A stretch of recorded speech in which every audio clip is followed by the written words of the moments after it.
What's up, guys? In this video, you're getting access to our legacy Leadbase Pro course that was only available to Pro members for a very long time. But we've since refilmed the course, and I thought, hey, we have this really great course that's still very relevant to the lead gen game that can show you exactly how to build a lead gen business that we're going to release here on YouTube, at least part of it, for absolutely free. If you want the rest, you can click to join Leadbase free, which we've completely updated the course based on a lot of these videos and refilmed a lot of stuff for you so that you can learn the best business model of 2026 that works well with AI, that is scalable, that doesn't take a lot of your time. It's lead generation. It's selling leads to businesses. Again, our entire model is based off the fact that we can get a lead for 50 bucks and we can sell it for 100, and we can do that 1,000 times or more.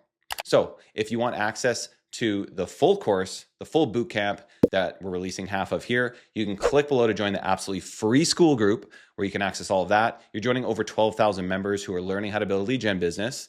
You can DM me there. We can chat. I can help you. Can see what's going on with your business, and you're going to learn a lot. So let me know what you think about this video, guys. Join the free Skool. And if you want more, you can join Leadbase Pro. You can join over 350 paying members who are only paying $99 a month to access way more advanced training, multiple weekly calls. We've got sales closers who are doing $150K a month. We've got guys selling thousands of leads per day, and they're all coaching in Leadbase Pro. So you're going to want to join that.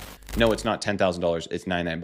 All right, I'll shut up. Watch the video. We'll see you in Leadbase free Skool or Pro. What's up, guys? Big Papa Leads here. Had to put the pitties on to kick off the boot camp because I'm so excited to have you guys here. Thank you so much for signing up for boot camp.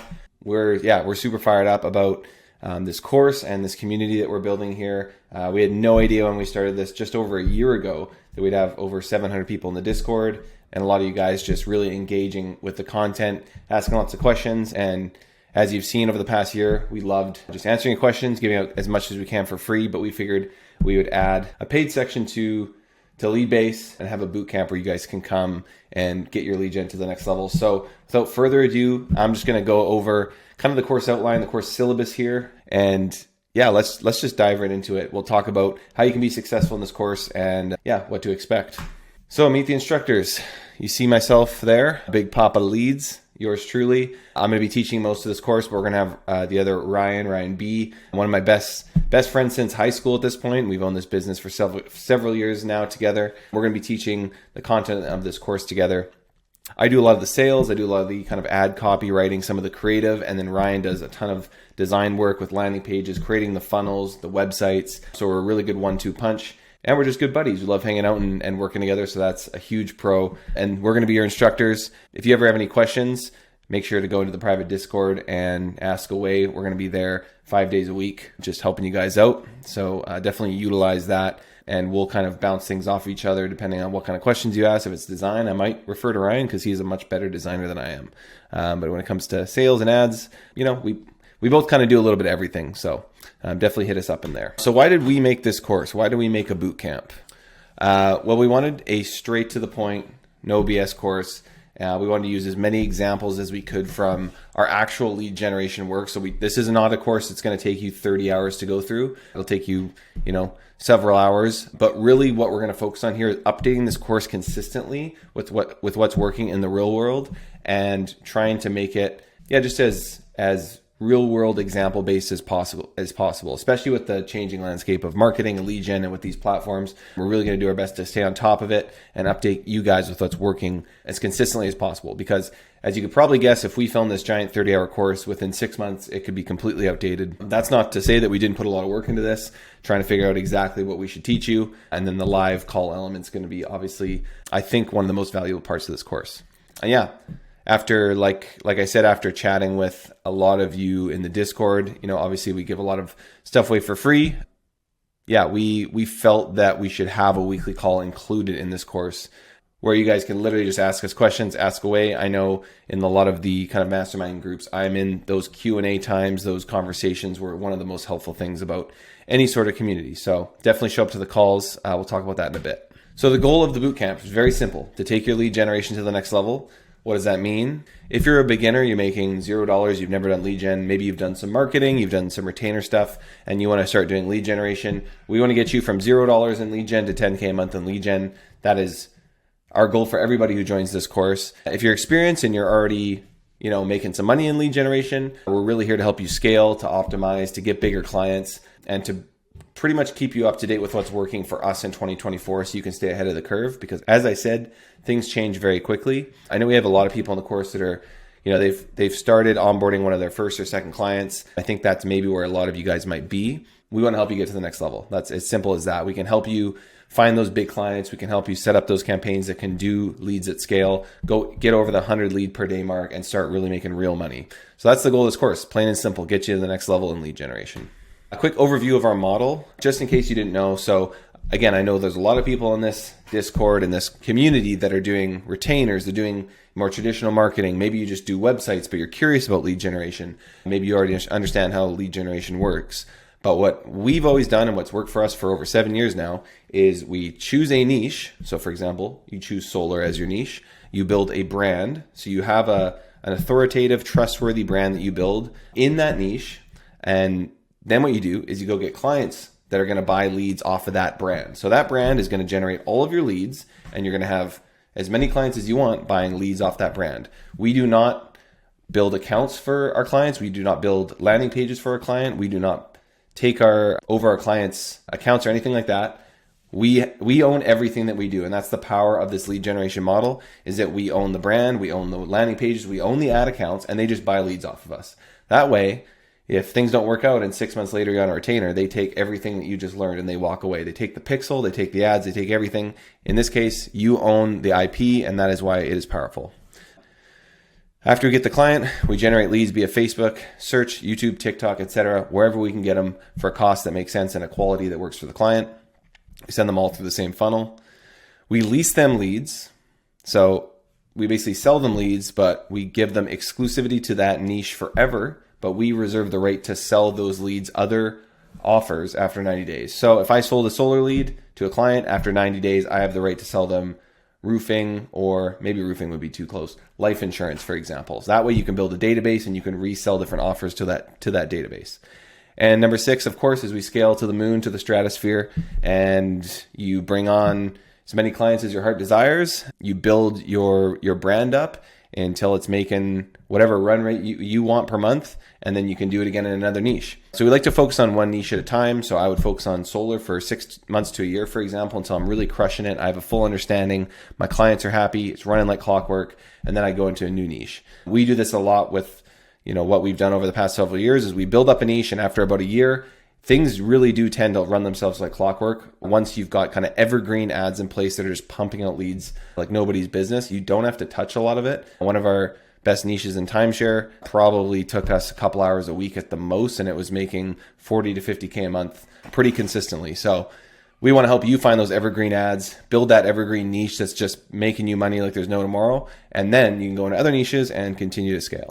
Prerequisites for this course is really nothing. You don't need to know anything about lead generation. Obviously, it helps if you've done some marketing before, but you don't need any experience. If you're just a sales guy or girl looking to, generate your own leads, we can help you with that as well. All you need to do before you start this course is go and set up your accounts. I'm not going to show you how to do that because you can find it on YouTube. There's about 1,000 videos. Set up a Facebook business manager, set up a Facebook ad account inside that business manager, as well as a Facebook. You wouldn't set up a page yet because you got to build your brand, which is coming soon. But set up the ad account, set up your business manager, get that ready, set up a Google Ads account. Just have those things ready so that when you want to run ads, they're good to go. Because sometimes you set up an account and Facebook tries to slow you down and does annoying things. So that's just one housekeeping item. Let's talk about how you're going to succeed in this course. So right off the bat, just based on what I'm seeing in Discord, you're not going to succeed if you take the templates we give you, you launch a Facebook lead form, a really simple campaign, and then you expect to make $10,000 a month. Okay, that's not going to happen. You need to be able to iterate your campaigns over and over again, test, problem solve, and build a lead gen machine that your clients love. Because you're not going to, again, take some guy's templates and then start running solar ads or life insurance ads and expect to beat the competition that's around you. But what we can do in this course is help you be better than 99% of the competition and actually impress your clients and actually make that $10,000 a month. Because it's easy to make a couple grand in the first month. It's not easy to make a couple grand or $10,000 in the 8th month because there's a lot of churn with the clients. Once you can get your clients to stick around, that's when you start making money. And again, we can show you how to to kind of outperform the competition in this course, but it's going to take a lot of work on your end, putting those ads together, just getting creative, taking some risk, thinking outside the box. This is a long-term play as well, so expect to commit to this for 6 to 18 months. It took us just over a year to really start crushing it when we started lead generation. Not to say we weren't making money before that, but we really kind of cracked the code about a year to 18 months in. So, if you've signed up and you're thinking you're just going to grab our templates and go start making a bunch of money, this isn't for you. You need to be able to commit to this. This is something that you want to make your career out of. Or again, even if you just want to get better at generating leads for yourself, like I said before, you're going to have to put some time into learning this up front. Like I said, I don't spend that much time doing lead generation anymore. My business kind of runs itself, but it's because I know how to write ads that convert. I know how to create funnels that convert. It takes Ryan and I a week to set up a new niche and start getting clients because we've done it before. But it just takes a lot of work up front, and I don't want to scare any of you guys away, but at the same time, to be the best, you got to work hard. That's all there is to it, not to be too cliche there. And talking about competitive advantage a little bit related to that topic, the best people that have excelled in lead gen, they've found their competitive advantage and doubled down on it. So you might see, for example, there's this really big time solar lead generation company. They only do YouTube ads, and they've just figured out YouTube. They've crushed it. There's companies that only do search ads. There's companies that have a really extensive funnel. They even pull credit reports from their leads. They get you a really high quality lead. And then there's other companies that use cold calling. There's all these different ways that you can have a competitive advantage, which again, we'll talk about in this course, different ways to kind of compete in the market, especially with how saturated things can be. Our competitive advantage is our ability to create engaging brands and use short form video ads to engage the market. So that's always how we've done things. We create really trustworthy, engaging brands. And then we basically we're just pumping out content, testing new angles, new ads, new videos as much as we can. And that's how we've always competed across different platforms. So we tend to run ads on Facebook, Google, YouTube, demand gen, everything we can. And essentially just get leads wherever the cost makes sense for us. And remember, any niche can work, but test and bootstrap. So a lot of people ask, which niche should I go into? And it's an impossible question to answer. I think you guys know that when you ask it. Any niche can work. You could do mortgages, you could do life insurance, solar, you could do landscaping. As long as the cost of a customer to the lead buyer makes sense compared to what you can get the lead for, which again, we'll talk about that too in the course, then you can do it. But bootstrapping's best. Don't go drop $10,000 on a niche. Build it out yourself. Learn how to, build the landing pages, build the brand yourself. It's all pretty straightforward, especially with what we're going to teach you here. That's basically it for the intro, guys. I'm really looking forward to this. We're going to start weekly calls Tuesday at 1 p.m. Pacific time. If that doesn't work for you, please shoot me a message in the Discord. We're kind of playing around with the best time to do this. I figure 1 p.m. Pacific will work for West Coast people, East Coast people, hopefully the Aussies and anyone from Europe as well. I know it's going to be a little bit late over there. So we're going to try our best. If we have tons of people sign up, we'll be stoked on that too, and we can open up some more calls. So just let me know. Please communicate with us. Give us your feedback. We're here to help you guys. We seriously want to make this something that's really useful for years to come for everybody and continue updated. So I appreciate all of you. Thank you so much. And I'll see you in the next video. Big Papa Leads out.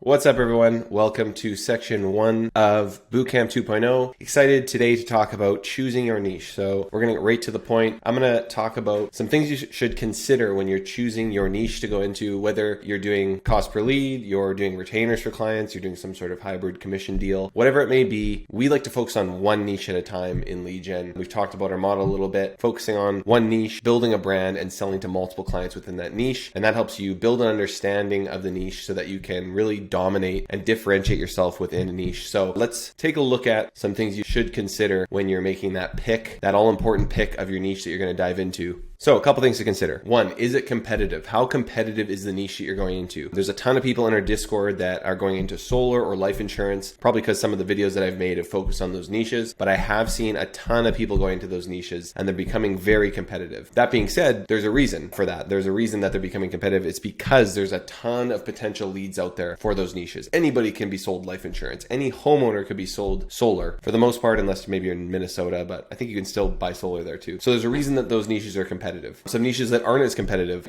personal injury. We get into life settlements. It's when you sell your life insurance policy. These types of niches are going to have way less other people doing lead gen, but there's also going to be way less clients that are available to you. In life insurance, there's probably 20,000 different clients you could sell to. When I went into timeshare cancellation, there's maybe 50 potential clients I could sell to, but luckily I found 2 or 3 really great clients in that niche. And I went into timeshare cancellation because I thought to myself, there's probably not that many people doing this. This is a very random niche. And that was the first one we went into. We got a really great client. We sold them 100 leads a day and they bought us out. It worked out really well. So we tend to go into less competitive niches because I just like to find kind of diamonds in the rough that I can get into. So that's number one thing to consider. Number 2 is what type of audience is available in the niche that you're going after. So is that niche, like I said, life insurance where every single person could in theory purchase life insurance? Or is it timeshare cancellation where you actually need to find somebody with a timeshare who wants to get out of it? So you're limited in the potential audience that's available in timeshare cancellation versus life insurance. So that's something to consider. Do you want to go into a niche where you're really going to have to drill down and try and find very specific people for your clients? Or do you want to go into a niche that's very broad, you can sell nationally or even statewide and have your pick of the litter of a ton of potential leads?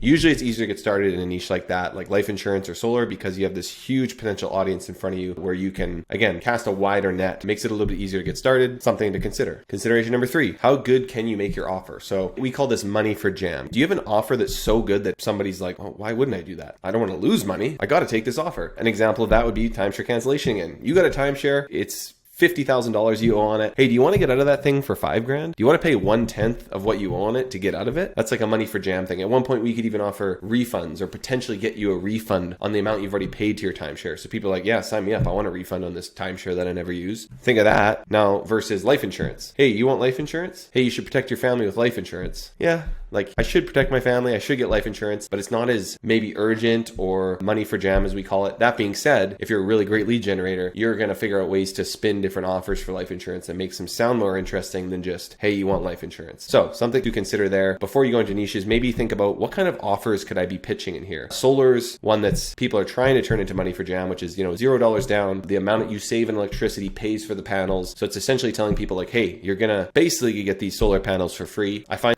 that offer seems to be saturating a little bit. So you got to keep getting more and more creative as you think of these offers. But again, something to consider, what kind of offers are going to be available when you run those ads in your niche.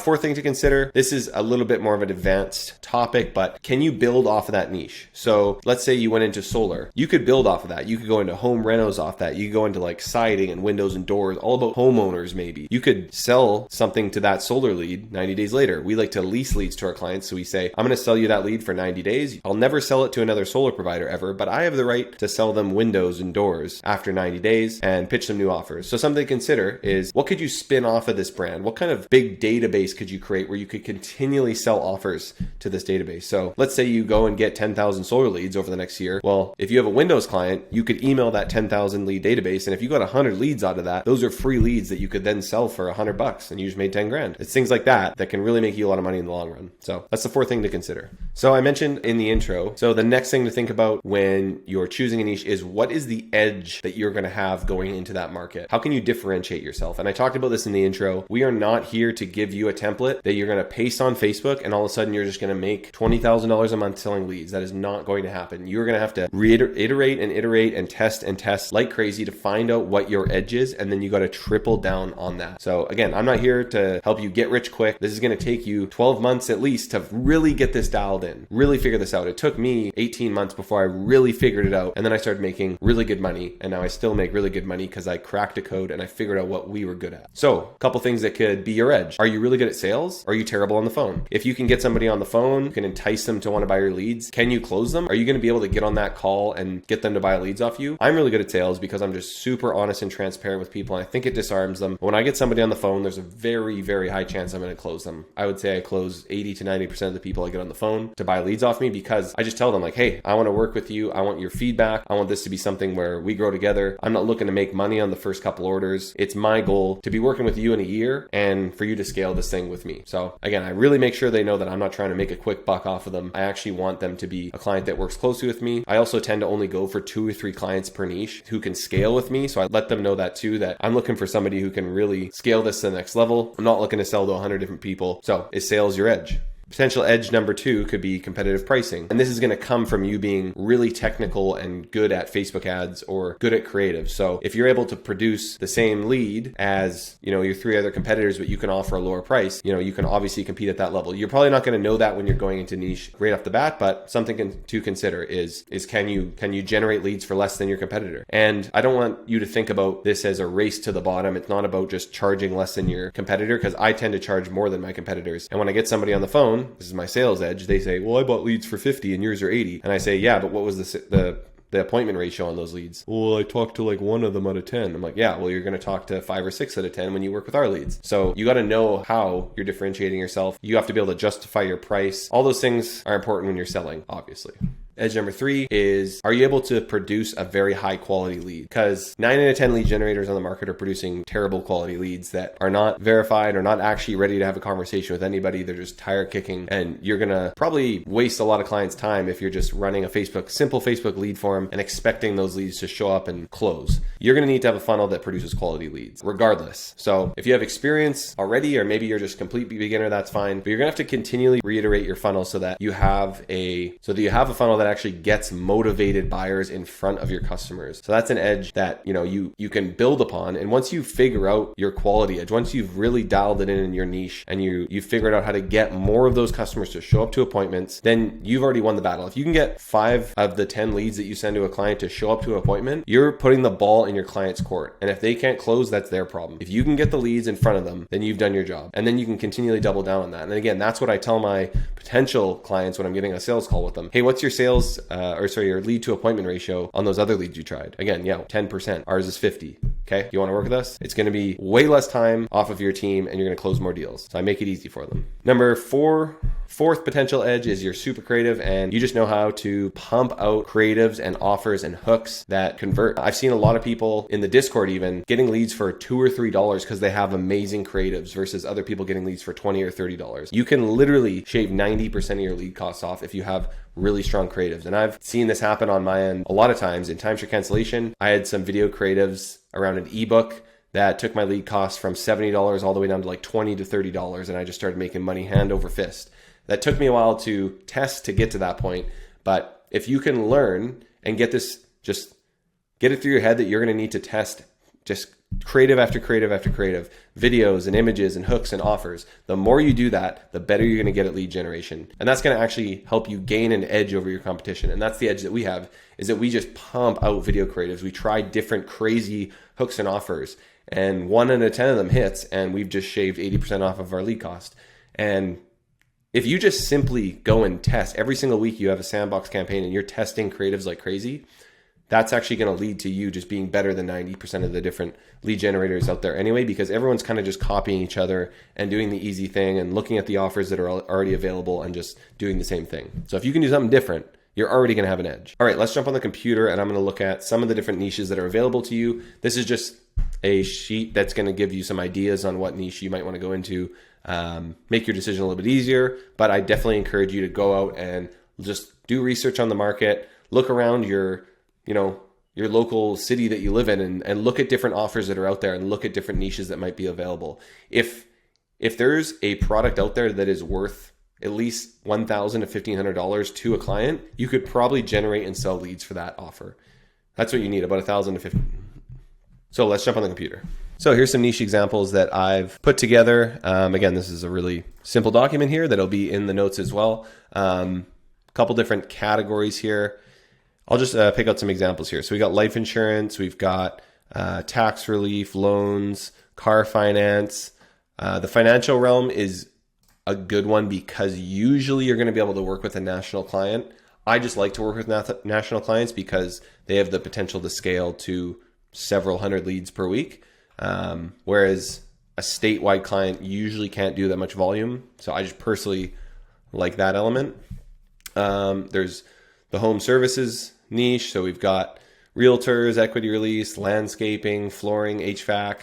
This is when you're going to be working with a more local buyer. But if you can build out a network of buyers across different states, obviously you can make a lot of money. And again, you can make any of these work. Any of these have the potential to work because all of their customer values is going to be over $1,000. A lot of them are $10,000 plus. Like a solar customer is worth several $1,000s to a solar provider. Roofing, roof costs 30 grand, HVAC costs 15 grand. All these things have enough meat on the bone for you to sell leads.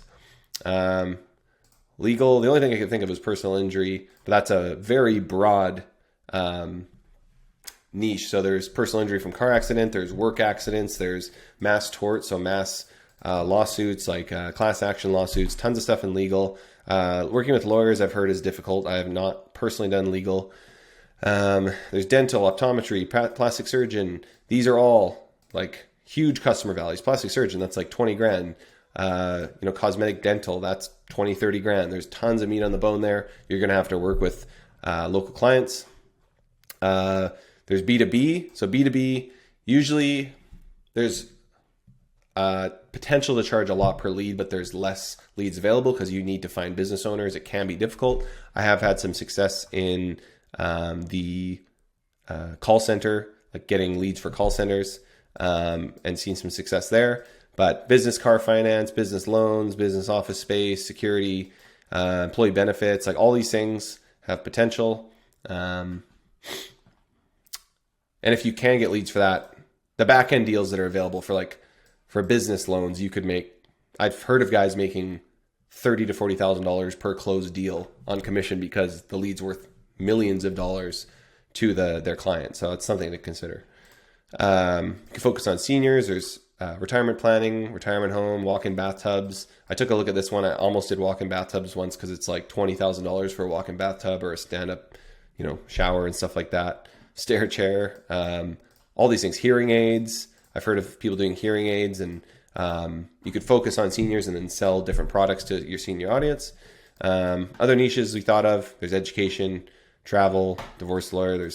There's endless niches, guys. Endless niches that you can look at. So again, I would suggest you kind of look around, search around your city, and like, oh, wait, what's that offer for? Maybe I could do lead gen for that. Just think about it that way. That's at least what I like to think about because I like to find something that's a little bit less competitive. That being said, if you're going into solar or life insurance or mortgages, you can 100% crush it and make it work. You just got to differentiate yourself.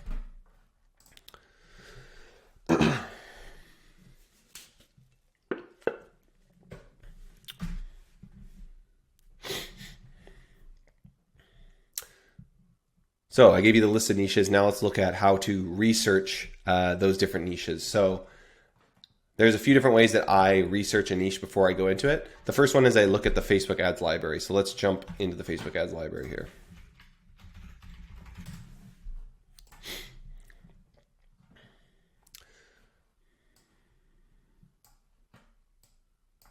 Okay, so here I am in the Facebook ads library. Let's say that I wanted to look at solar as my potential niche. All I have to do is go, actually I wouldn't do all. Country, I would do United States. Ad category, all ads. So this is special ad categories. If you're in finance or loans, you'd have to be under a special ad category. It's super annoying. Actually, that's something to consider. Special ad categories are anything to do with housing or credit or loans. If you're in those categories, you have less options with your targeting on Facebook. So that is something to consider. If you have questions about that, feel free to ask me on the weekly calls and I can kind of give you some insight onto the niche that you're thinking of going into. And if it's a special ad category, solar, as long as you write your ads properly, is not going to be a special ad category. If you're talking all about financing and monthly payments, it's probably going to get dinged. Anyways, here's the ads library. This is the easiest way to see what your competitors are doing. So I got all ads, solar. We got 50,000 results here. I can look at all these different solar ads. So these guys are they're targeting a very specific Ravalli County, Northwestern Energy customers. They're talking about, so they're actually targeting people who might have that power company. This guy's got a little bill here. This is a video. This sounds controversial, but if you live in America, you don't have to pay your absurd electric bill ever again. The no net cost I think that's an AI person. That's amazing. Program is available for only a few more weeks. Wow, that's AI. And if approved, you will be grandfathered in forever. What? In fact, the power company. What a world we live in. Extra power Wow, that's the first AI ad I've seen from a person talking in AI. I feel like in a year that'll just be the norm. So I mean, Super Savers Club has gotten creative and has AI robots working for them now. It's interesting. Maybe you could do that. We've got power bills here. We've got different types of ads, right? So I like to look through the ads library, just get some inspiration, see what's out there, see what the competitors are doing in the niche. And then when I actually go and create my ads, a lot of times I'll look at some of these and maybe, test different iterations of them, have spin-off ads of things I see in the ads library. So that's definitely the first thing to do, is just check out what's going on. But you are going to have to, you can't just copy these. You're going to have to build off of them. If you just start copying everybody, you're never really going to be successful. So like I've seen this utility bill, I think it probably works. If someone's running an ad, it probably works. But I've seen it, for years, people have been doing that. So it's not that innovative at this point.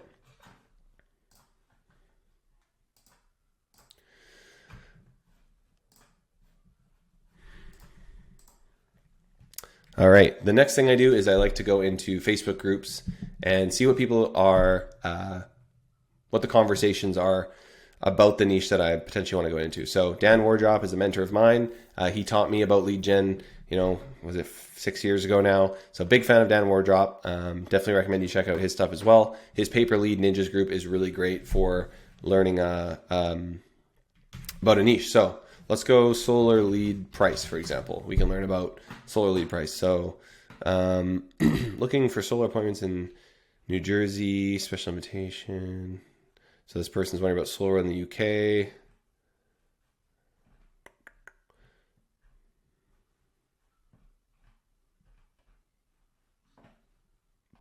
So lots of conversations going on about solar. Just in general, this can be a way to find out, what other people are generating leads for. So that can help you kind of figure out your costs right off the bat. I wouldn't take what's sitting here as gospel necessarily. If someone says they're selling leads for 50, it doesn't mean you have to sell leads for 50. But you can definitely search through this group. Let's go life insurance leads. This guy's looking for a joint venture. You can also just learn a ton of stuff in this group. So anyways, that's the second thing I look at. Again, when I'm really trying to figure out the pricing, maybe I have a sales call lined up. I want to kind of figure out a little bit more about what my competitors are charging. I take a look at the Paper Lead Ninjas.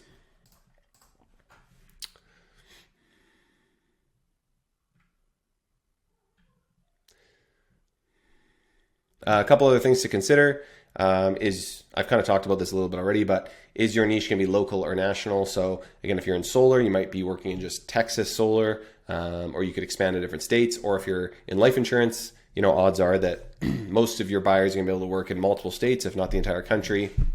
Are you going to do cost per lead or a retainer?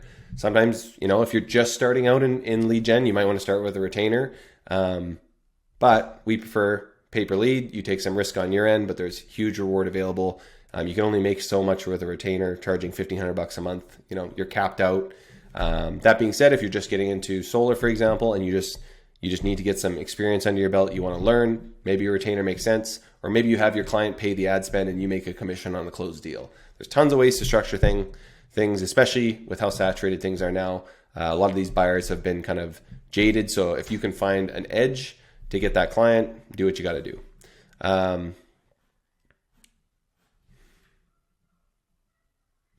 One thing I will say is when you're working on back-end or commission deals, you should proceed with caution. I only recommend working on back-end deals when you've actually established yourself in a niche. So I wouldn't go into a niche and just instantly start working on a back-end deal with a client that I don't trust, because you could easily send a client 50 leads on your own dime. You spent, $2,500, and the client's like, oh, well, these leads suck, and they don't do anything. So you need to make sure you trust the client. You should already have some, profits coming in that you could fund something like that if you were to do a back-end deal. I don't really like back-end deals. I've only done a few of them, and they have worked, but only because I trust the client is actually working the leads, and there's a really good deal in it for me. So if I'm doing a back-end deal, I'm taking 40% of the revenue. That's like no questions asked. If I'm fronting the ad spend and getting that lead right in front of you so you close it, I'm taking 40%. So consider that. All right, guys, that's going to wrap up section 1, choosing your niche. If you have any questions, make sure you show up to the weekly calls. Feel free to talk about your niche there, and we can kind of give you feedback on what we've seen, because we've looked at pretty much every niche as we've considered going to different niches. So I'd love to give you feedback on what you're looking at. But definitely take these all into consideration when you're, testing a niche, researching a niche. Really just give it some thought on what kind of lead generator you want to be. So we'll see you in the next video, and hope to see you on the weekly calls Tuesdays at 1 p.m.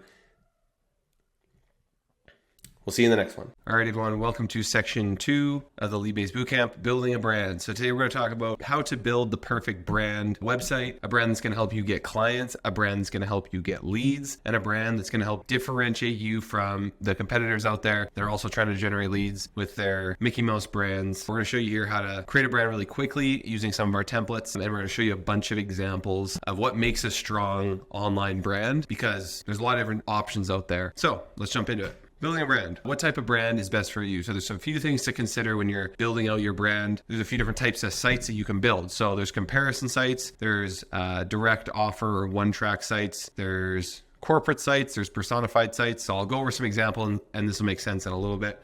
But essentially your site could either compare different solutions for your customer. It could be a direct offer where they go through the quiz and you're just going to show them how much they can save by working with you, and maybe you're going to refer them to somebody. There's corporate brands, like any corporate brand you've ever seen. And then there's personified SaaS brands. So Timeshare Tracy is an example of a personified brand. It's kind of a character. We really like these personified brands because they are really engaging.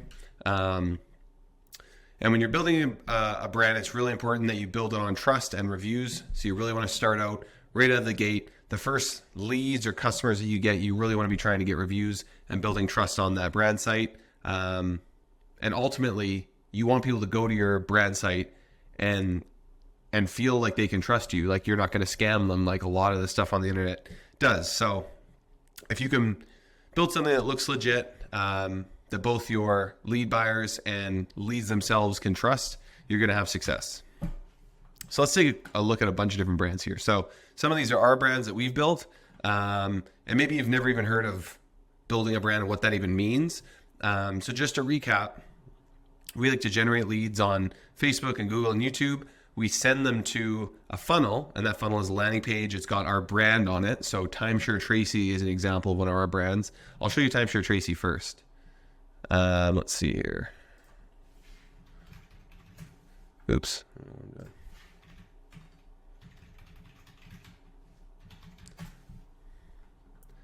So Timeshare Tracy is one of the brands that we sold. For some reason the logo is not showing up properly. But this site is kind of a personified brand. I don't know where the Tracy is. There she is. So that's Tracy. She's, your helpful aunt who's going to help you get out of your timeshare. So this brand worked really well for us. It was really engaging. It was disarming. It wasn't like the corporate, boring timeshare exit, scary companies that were out there. And it was really different from anything that was on the market. Who's Tracy? She's a loving aunt that's always there for you. She always gives great advice and knows how to get you out of a pickle. So we kind of told a little story about Tracy. And the site has everything you know. It's got an assessment, everything you need to know. It's got an assessment. We've got blog posts, all that kind of stuff. So all this makes for an engaging and trustworthy brand. Here's another one of our brands, Insurance Ian. Insurance Ian's this nice guy who's going to help you get insurance. This isn't, I don't know if it's like one of our best ones, but we generated a lot of life insurance leads with it. Again, trustworthy, kind of like colorful and fun. It's got all the steps. How does it work? We're going to connect you with a life insurance agent in your, not just in Canada or in the US, but in your state or in your area, who can actually help you in your situation. It's more of we're fixing the issue of life insurance as one size fits all. We're going to help you get the solution that you need for your family specifically. So yeah, this brand did really well. It's fun. It's colorful. It looks professional. Okay.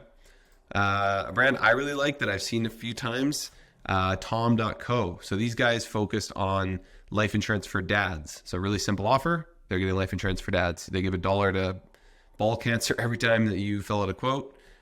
Super great artwork on this site. Like his dad's pouring gas on his barbecue and he should probably have life insurance. It's an intense photo. Anyways, this kind of site is just engaging and it's interesting. It's not like a corporate, boring bank website.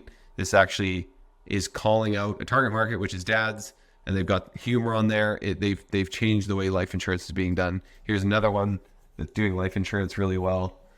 dead happy, life insurance, and death wishes. So they play on the fact that you're going to die one day. They talk about the elephant in the room. They have a really, easy free quote quiz. Like this is a pretty big company now. I mean, this is an actual life insurance company, so a little different than what we do, but nonetheless, great inspiration for a brand.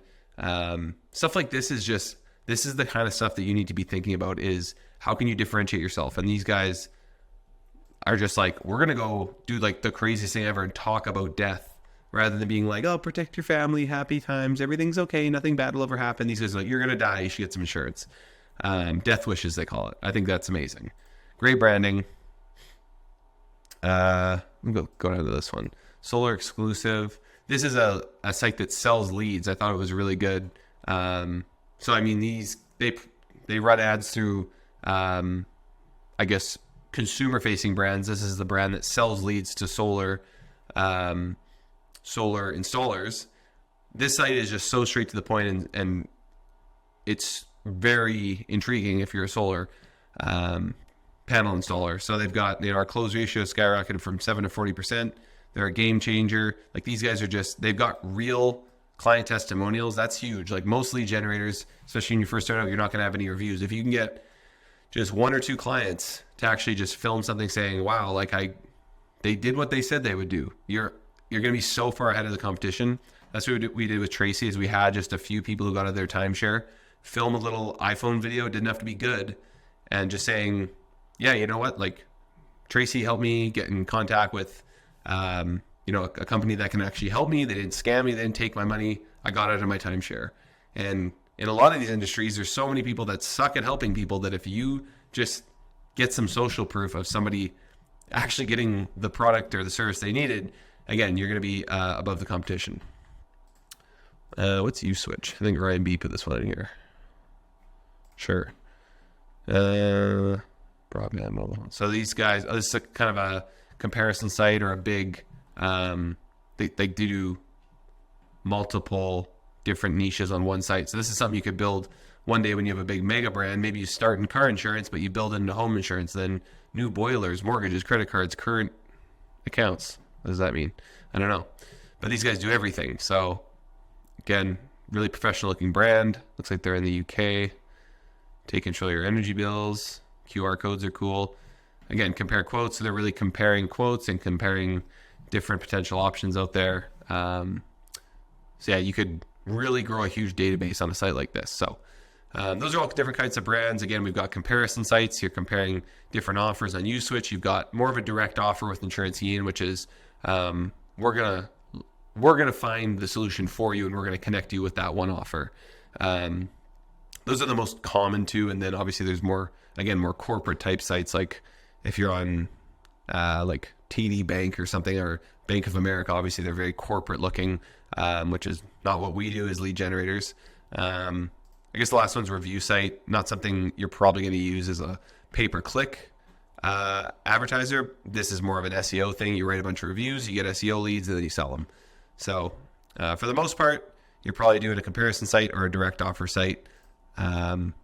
Like we've done mostly direct offer sites in the past, but we are actually building more of a comparison site right now. So stay tuned to learn more about that. So it's time to get started on building your brand.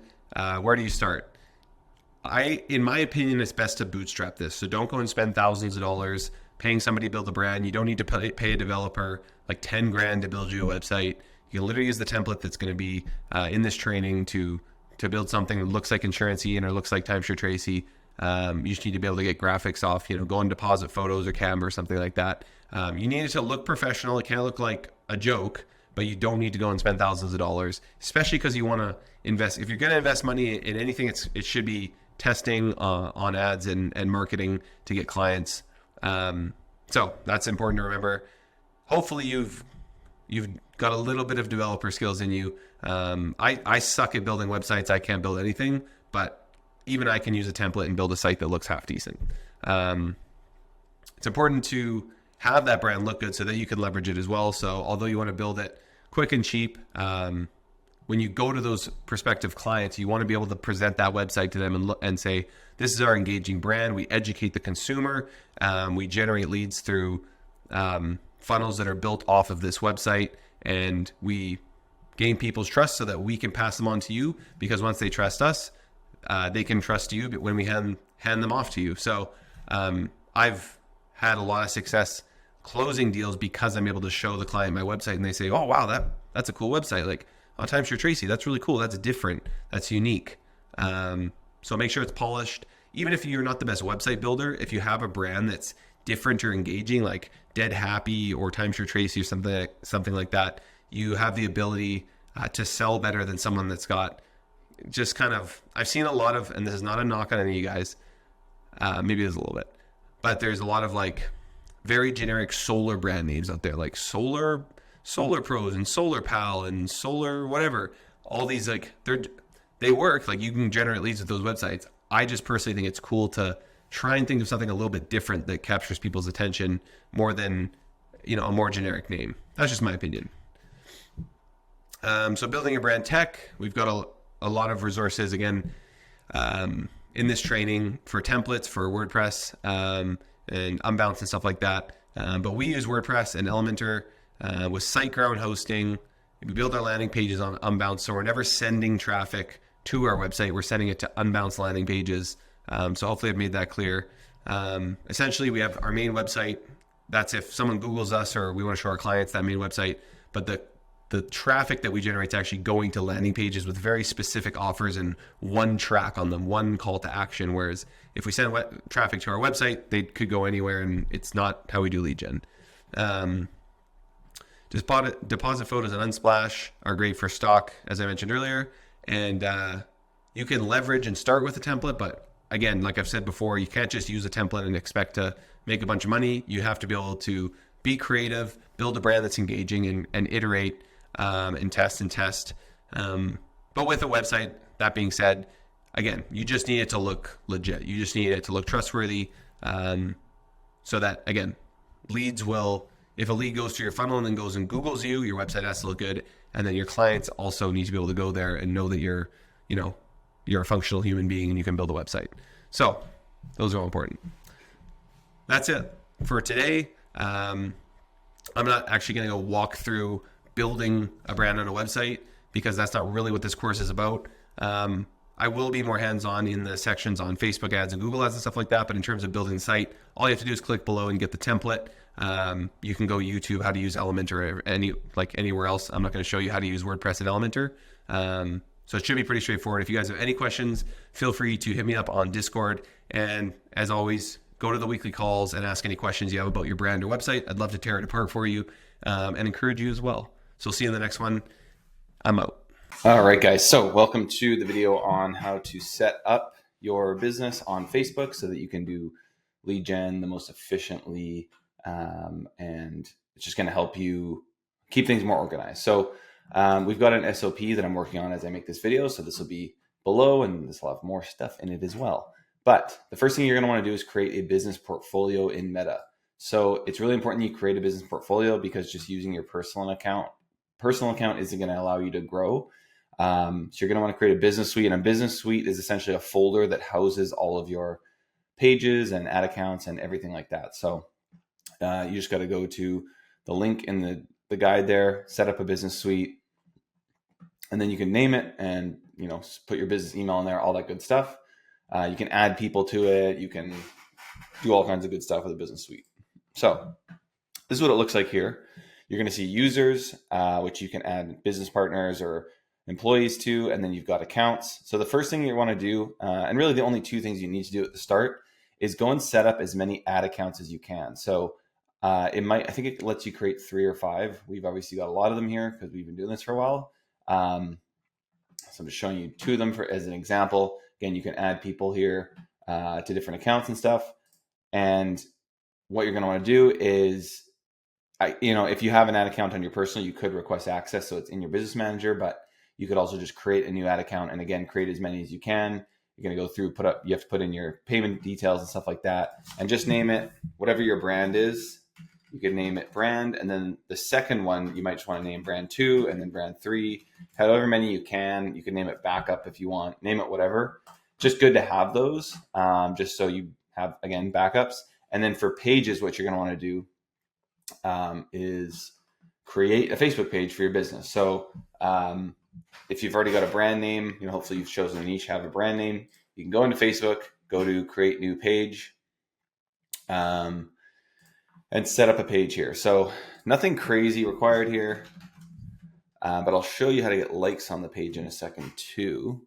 I'll use an actual example when I go and set up the ads here, but you can select a category. I usually just do website, and then you can have a bio here. Again, I'm not going to go too much into creating a page, just make it look professional, have your logo that you're going to use, have like a banner that, is maybe a snapshot of your website or something like that. But yeah, we have 0 followers right now, so we want to change that sort of as quickly as we can so that when we do run ads and someone shows up on our page, it doesn't look like this. It actually looks professional. So again, fill out your page, do the kind of, obvious things to make it look good. And I'll show you how to run ads to it to get some followers. And when you actually go into here, you're going to go to pages, and you would just add, I'd click pages here and click add, and then request access to a page, and you'll be the admin. So it should add it automatically. So again, essentially this business portfolio has all of our stuff in it. So we could have 5 different niches, 5 different pages of niches, or 5 different ad accounts for niches. We could have all this types of stuff. We could have different pixels in here, all the different payment methods, stuff like that. So yeah, Business Manager, super useful, super helpful to be able to house all your stuff in. Okay, and next I will show you how to get some likes on that page. Again, kind of want to go through this quickly because I don't want you to spend too much time worrying about it. We just want a page that looks professional. So what we're going to do is, again, we've created a business suite. We've created an ad account, which would be this, you'd be using your ad account here. So you go inside your ad account, you've hooked up your page. So let's go ahead and create an awareness campaign or an engagement campaign. We use engagement campaigns just for this. I never run engagement. I never run traffic. Everything we do is leads, but when we're starting an account, we run engagement. Okay, so this is going to help us get likes on the page. We want to use manual engagement campaign. And we're going to say page likes brand A. Categories we don't need. Advantage, we don't want that. So what we're going to do here is we're going to get Facebook page, get people to engage with your Facebook page. So that's going to allow us to select in the ad, the objective is going to be likes for the page. I'm going to do a daily budget of $5. So there's a couple different things you can do here. One thing you can do is just target the Philippines and India and some lower cost countries in terms of likes. There is some debate on whether this can mess with the algorithm of your page and the targeting, but I haven't seen that to be true. So if you wanted to, if you're really worried about your page being like perfect, you could run this in the US and Canada or wherever you're running ads. But for me, I just want to get 1 cent likes on my page. So I'm just going to go Philippines and India, and I'm going to target to original audience. I am going to target happiness. Just kind of funny. Just seen someone showed me this a long time ago. I can't even remember who it was, honestly, but it's a good idea. Just targeting happiness is people that want to just like stuff and be happy in life. And by the way, you want to make sure you've selected your Facebook page, which Leadbase, yours will be whatever your brand is. And you're going to go through here, and this will make sense in a second. Do you agree? And then we're going to put a little emoji of a smiley, and we're going to put an emoji of a like. And then we're going to have a picture, and if they agree with it, they can click like. So let's go ahead and I'll add a video here. Give me 1 sec. So this is the one that I always use. You can use any sort of like motivational quote that people will agree with. And again, you can see the objective here is just to like the page, which is what we want. So someone's going to see this and do you agree? Yeah, I do. Hooray. 1 cent likes on your page. So that's really easy. That's literally all you have to do to get a bunch of likes. You can spend $5 and probably get like between 100 and 500 likes, depending on where you're targeting. Makes it, just really easy to get several thousand likes. Your page looks super legit and costs you a couple bucks. So that's an easy thing to do. It's also going to warm up your account. And I'll just continue this video with some SOPs for not getting banned. So I'll talk about that a little bit because I know a lot of people get banned when they first set up their account. This is going to help. It's going to show Facebook that you're paying, that you're a real page. It's good if you actually also post on your page. Make a few posts, like just set up 8 posts over the first month that are just generic, whatever, or maybe they link to your website. Just get Facebook used to linking to your sites, to your brand, to your landing pages, all that kind of stuff. So I'll just exit here, and I'll show you a few things to consider when you are setting up your account. So again, this is going to help season it. Okay, I lied. You could run a traffic campaign for like $5 just to season your account a little bit. Just run it to your main website, $5 a day for a couple days. Just get link clicks, get people clicking to your site, show Facebook that you're a real brand that isn't, scamming people or whatever. That can be a good way to do it. Awareness campaign as well. Just spend a couple bucks on Facebook. I'm talking like less than $50. Let Facebook know you're real. You can do this right off the bat so that while you're doing your sales or doing, setting up your ad creatives, you can have this just running in the background. And this, again, it'll help you, sorry, lost my train of thought there. It'll help you just season your account. So a couple things to consider when setting up your ads. Let's just move on to how not to get banned. So step 1, season your account. Step 2, when we actually go to set up our ads, we don't just want to run a lead campaign right off the bat without doing what I just talked about and spend $100 a day, because it's just going to flag Facebook that someone just created a new account and started spending a bunch of money. And that's why we have this training first in the, really early on in the training, so you can do this quickly and then at least have a few weeks with your account. So first thing to consider is special ad categories. If you're in loans, mortgages, housing, employment, which most people probably aren't, probably not in elections or politics either, but housing and credit are going to be the big ones. So even if you're in roofing or solar, you have to be careful about these types of things. So again, the really obvious ones are offered here: credit cards, auto loans, long-term financing. So anything like I said, mortgage, auto finance, any sort of debt consolidation is going to be in here. So that's going to be important that you check this, or you'll probably get banned.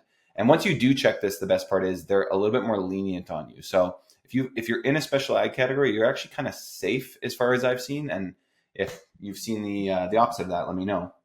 Housing would be the other one. So real estate listings, homeowner insurance, mortgage loans, or other related opportunities. If I was in mortgage, I would check both housing and credit. This is going to limit your targeting. So you're going to have to call the people out in your audience with really strong hooks and offers, because you won't be able to do age targeting or very specific location targeting. But there are lots of ways around this that we talk about in the course, and you can ask us questions if you have any there. So one thing to consider when you actually go to set up your ads here. So let's say that you're in the housing category. One thing, or a couple things you're going to want to avoid. One is going to be, let's say you're not in a special ad category. Let's say you're in roofing or solar. Okay. So if you are not in a special ad category, you're in solar, and you say anything to do with, do you own a home? Or get solar for low monthly payments, or do you live in X city? Do you make X per year?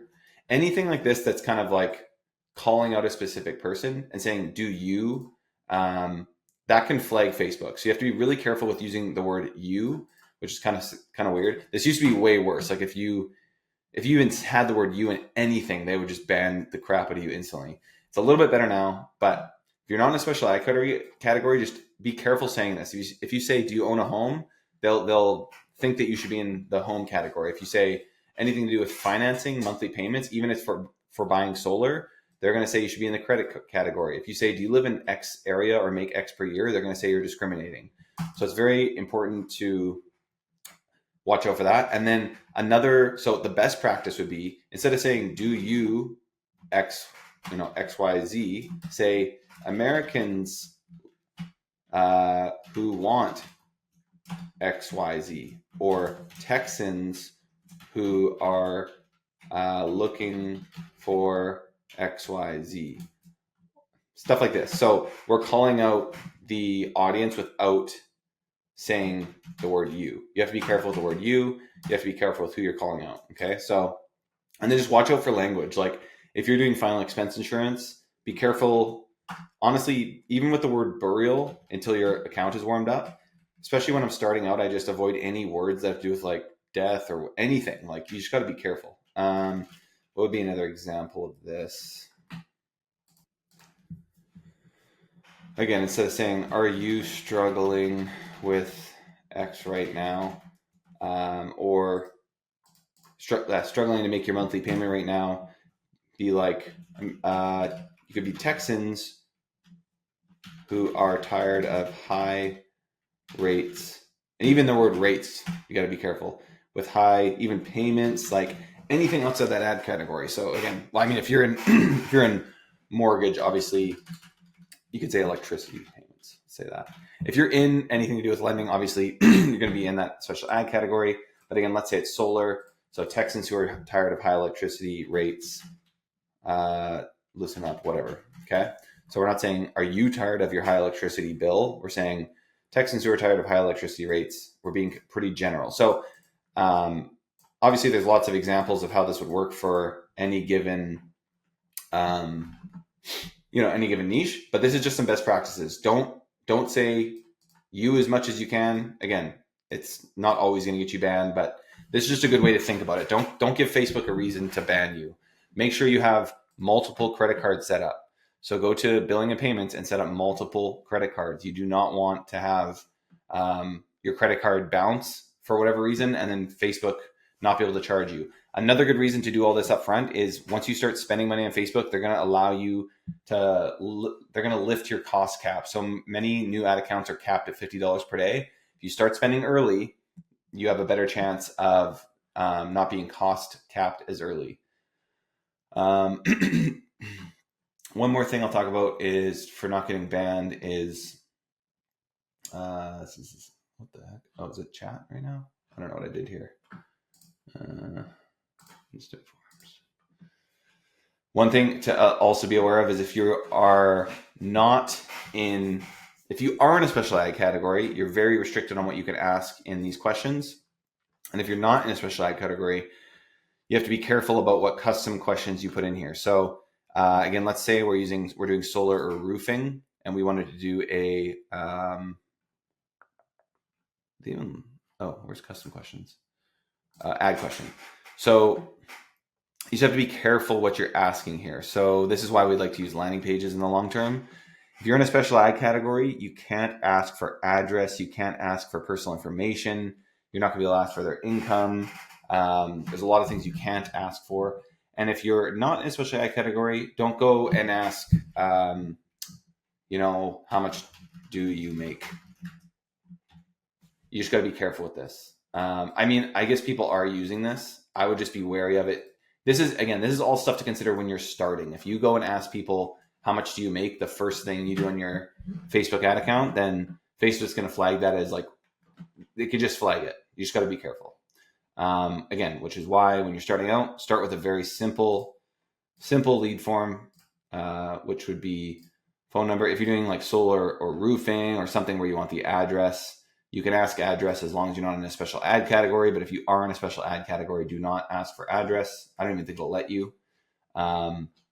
That's just stuff to consider there. So again, I know it's kind of a black box a little bit here because obviously sometimes you'll get banned for absolutely no reason, but just don't give Facebook any reason to ban you. Season your account.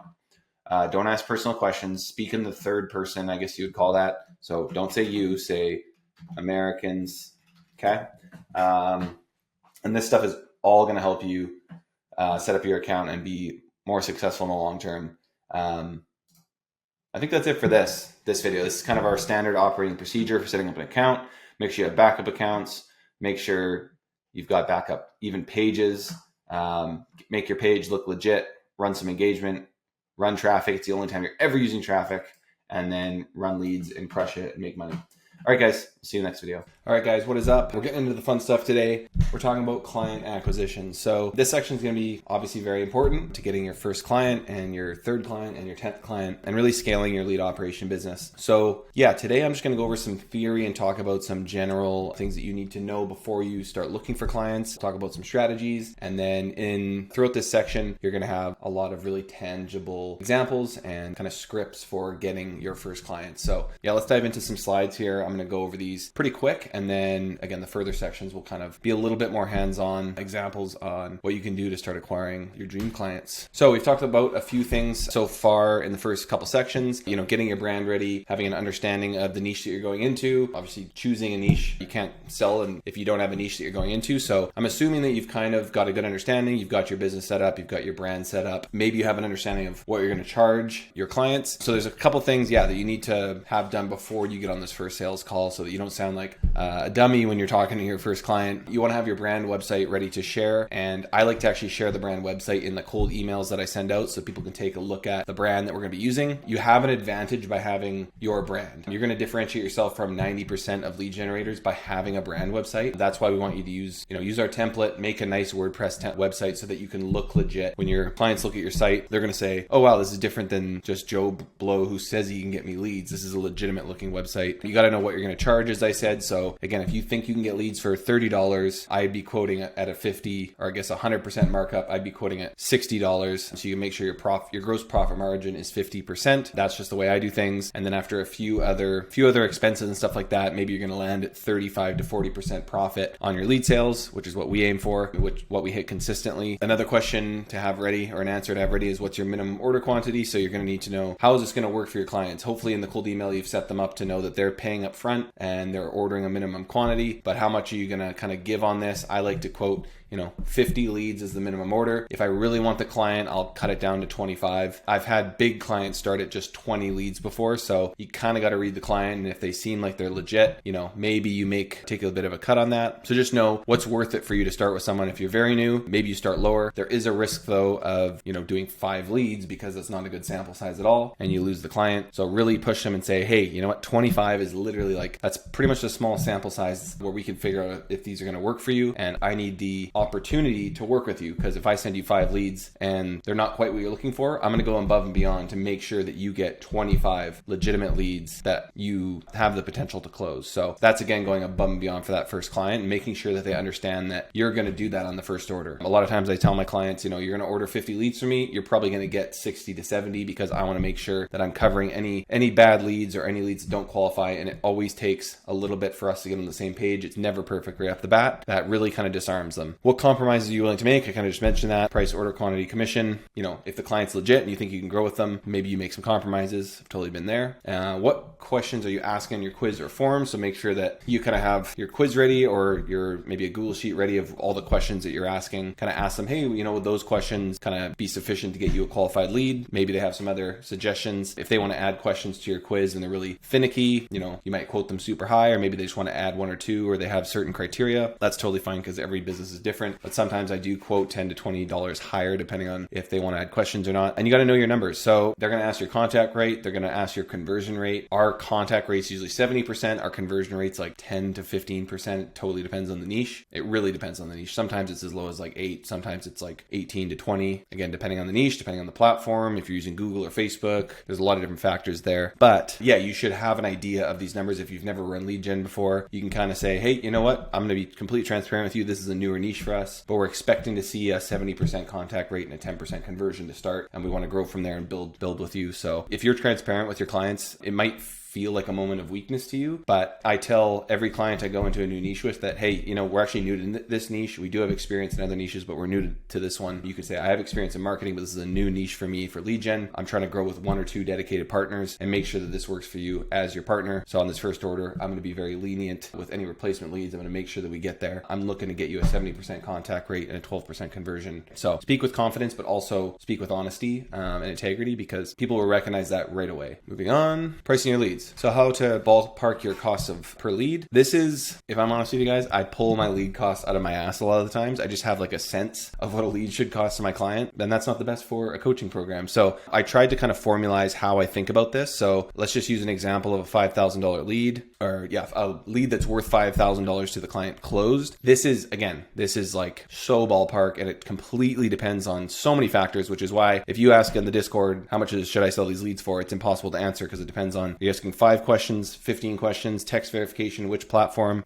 all these different things. What's your ad? What are your ads like? If you're promising a free car with every sign up, then obviously your conversion is going to be terrible when they actually talk to your client. But if you're very transparent with your ads, you might pay more per lead and the leads close at a higher rate. There's so many factors. This is how I like to quote. So Facebook leads, I like to quote at 1% of value. YouTube leads, I like to quote at 2%. Google leads, I like to quote at 3%. So if I have a $5,000 customer, I'm quoting $50 Facebook leads, $75 YouTube leads, and $100 search leads. Again, this can depend based on if you're doing exact match or phrase match with Google, depending on how pinpointed those targeted ads are. But this is kind of a way to think about it. So, and if I'm doing a mix of all these, like maybe, for a $5,000 client, I'll quote them like $85 a lead. I'm going to mix them in a bunch of different stuff. I feel like I can't like confidently give you guys an exact science for this because there isn't one. So, and I don't want to do that. So you're going to have to really base it on what you think you can get a lead for, what you think that lead is worth to the customer, and then work backwards. So another way to think about this is if a client is worth $5,000 to your client, and they close 10% of your leads, that means it's going to cost them, you can work how much it's going to cost them per client. So if you're selling leads for 50 and they close 1 in 10, it's going to cost them $500 to make 5,000. And that sounds like a no-brainer. If you sell leads for $100 and they close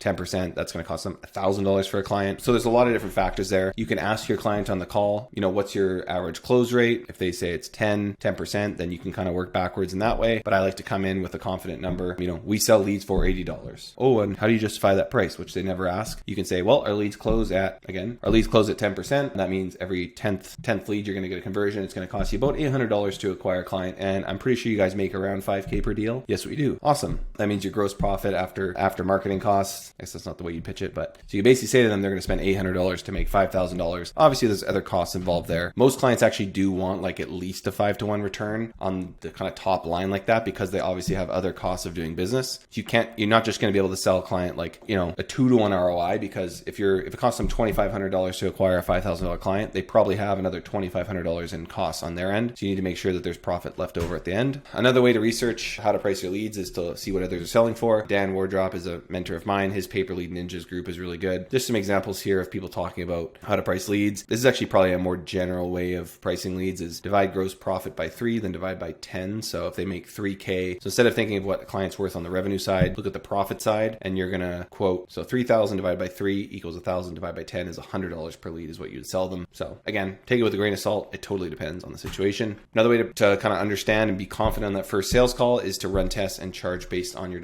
desired profit margin. So I mentioned this already. If you run tests, you got a couple $100. You can get solar leads, for example, for 25. Maybe you're going to quote your buyer 50. That would probably be Facebook. If you're on Google, maybe your leads cost you 50. You're going to quote your buyer 90 or 100. Structuring a lead deal, this is how we do it. So there's no contracts or setup fees. I mentioned this in the cold email that I send out. Orders are paid for upfront with a minimum of 50 leads. Leads are exclusively leased, and we never sell them to another buyer in the same niche. We reserve the right to market the same lead after 90 days for unrelated offers. So if I sell a lead to a solar company, I have the right to market to them for life insurance if I wanted to do that. So I can kind of then build my own database and own the data that I have and remarket to them, which could change pretty quick here with the new TCPA and kind of like consumer protection laws that they're putting into effect in the US in the near future here. Payments via credit card on Stripe or wire transfer to Wise. Most people want to pay by credit card, so I send them a Stripe link. So good to get your Stripe account set up now and kind of start to get transactions on there, because they can be a pain in the butt if you have like disputes and stuff. So you want to make sure you keep your clients happy and your Stripe account in good order. I tell my clients that any bad leads will be replaced, including bad number email, hoax leads that tell you to screw off, or leads that don't qualify based on agreed upon criteria. So if they wanted to buy solar leads, but the person wants a roof, or they say the person needs to make 100K a year, but I give them someone that said they make 100K a year, but they make 80, I would actually not consider that a qualified lead. And if they wanted to request a credit, they could. Although I find my buyers really don't request credits, like ever. In fact, I don't remember the last time someone requested a credit, because when they like the leads, they're not really worried about a single credit. They just want more leads. Not legal advice to contract or not to contract. We don't use contracts. unless they demand one or really want one, in which case I usually tell them to send me over their contract. I do have like a one pager that I've used in the past. I'm not going to share it with you guys because I want you to figure out how comfortable you feel building your own contract. Again, is someone going to sue you over one lead order? I've never had it happen. I don't think so. So I just lay out the terms in the initial email, which is going to be in the resources, and it just states what's going to happen on this first order. You know, if someone went halfway through the order and they're like, screw you, I want my money back, I would probably just give them their money back. Or I'd say, hey, you know what? I've sent you 20 out of 50 leads. I'm going to refund you for that. I haven't had that happen. Usually people are pretty good by their word, which you got to kind of suss out on that first call. So that's just my opinion. I would get a lawyer and I would talk to your accountant on how to do that best for you. Compromises and standing out. The market is competitive and you got to earn the trust of the people that you're working with, which is why I like to really just be honest with my clients and focus on, just having a really partnership focused conversation with them. But other ways that you can really differentiate yourself if you're beginning is you can do hybrid deals. That's where the client pays the ad spend and therefore you're not taking any risk on, but if they close a deal, you get a percentage of the deal. That was my first ever deal that I actually did, was a hybrid deal like that, where my client would send me about $1,000 a week and I would make $100 if he closed a deal, and he would close a few deals a week. And I got to learn how to run ads more efficiently doing that. So the hybrid deal is probably not going to be the best way to make money, but it's a very good way to learn with absolutely or very little risk on your end. You could start on a retainer. Don't recommend it, but some of you guys want to do retainers. I get it. You're very safe on retainer. Very high chance of being fired in the next 3 months though, in my opinion. In fact, I should just take that out. Don't do retainers, guys. Do a hybrid deal. Take a little bit of risk on your end, because your client's going to feel differently when they're paying for the leads directly or you're selling them leads. They're going to work the leads different. Retainers, just, you don't have the opportunity to grow. The best retainer I ever had was like $10K a month, and it actually ended because the company wasn't doing super well, but I could never get that to the next level. They're not going to pay me 20K, but I've sold clients 50K in leads. No one's going to pay me a 50K retainer unless it's Coca-Cola or something like that, which if you have a contact there, I'd love to chat with them and get paid 50K. But yeah, that's the reality of it. You can sell smaller packages to stand out. You could even do a Stripe charge every time a lead goes through and charge them per lead, literally. I don't recommend that, but when you're starting, you got to do what you got to do. You can use search ads exclusively and say, we only do search traffic. It's very high intent. That's going to help you stand out. Be transparent. Don't panic. Be honest with your clients. Your first order is never going to be perfect, so don't freak out. Just get the first client and deliver. And if they fire you, they fire you. Go find another one. I had probably 6 or 7 clients before I found my 2 or 3 really good clients in the timeshare exit space. Clients that told me my leads sucked, that, these are brutal, they don't pick up the phone, all this stuff. And then the next clients magically could work the leads because they were better at sales. They had a better brand. You got to find the right clients. So just don't panic and be honest with them and make sure you're just over delivering as much as you can. All right, that's it for section 1. We're going to dive into some more examples coming up here on how to get your clients via cold email, how to close a sales call, and then how to onboard the client. So we'll see you soon. What's up, guys? All right, today we're going to start getting clients. We're going to talk about cold email today. This is going to be the first half of this video, the first half of the client acquisition section. Just a few notes. There's a video coming after this that talks about kind of using paid tool to get your clients. It's a little bit more efficient, takes a lot less grunt work from you. But if you're just starting out and you do have a huge budget, what I'm going to talk about now is basically the virtually free way to start getting clients. So after this, I'll be talking about using Instantly, which is around $300 a month, which you can cancel afterwards. That's going to automatically scrape and email your clients for you. So I do recommend it. I'm not going to talk about using paid ads to get clients because I haven't had success with it in the kind of recent past. So I prefer to use Instantly because it's very targeted and I can just cold email my clients with an offer. Yeah, I don't personally run Facebook ads to acquire clients anymore. So we're not going to teach on that in this course. But today, what we're going to focus on, as I said, is just outreach to clients for free so that you can get on that first sales call. So the first thing that I do when I go into a niche actually is start to look at the different major players that are potentially available to me as clients. So I'm going to use solar as an example here because lots of you guys are in solar. I would do this in any niche really. So the big dogs are going to be pretty easy to find in any niche. And what I like to do is just do, top 20 solar companies US.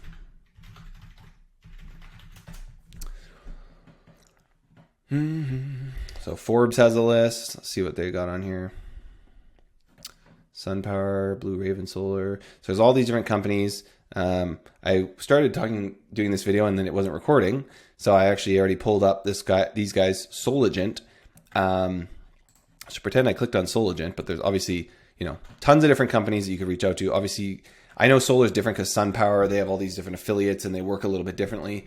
But I would still just reach out to companies and just see what kind of partnerships that they might have available. Maybe they're interested and you land an absolute whale because you just resonate with them at the right time. Other niches could be a little different. So if you're in life insurance and reaching out, you're probably going to be working with a smaller entity, which is going to be a little bit easier to get their attention rather than trying to get the attention of Tesla, obviously. But this stands true for any niche that I've gone into. I like to start by just doing this and looking at the different companies. So I'll stop rambling and let's actually look at how would we get in front of Solagent. So Solagent, these weird solar names.